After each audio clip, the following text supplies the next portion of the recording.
A les 3 de la vesprada, l'ombra dels tilers i dels soms era erma. El vent del ponent i el sol aixafaven l'asfalt i les pedres. L'aire era plom.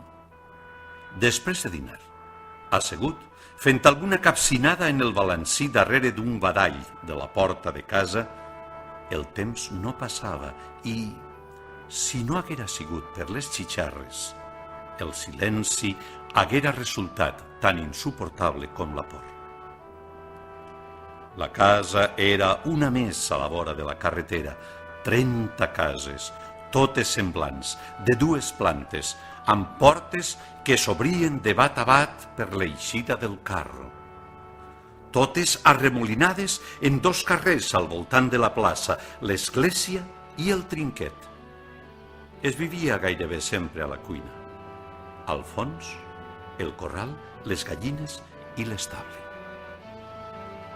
La carretera s'escorria cap a la vall vorejant la séquia després de dividir el poble en 2 meitats. Un poble partit per la malvolença, l'odi, la por i les ànsies de venjança. L'haca patejava en l'estable per espantar-se les mosques.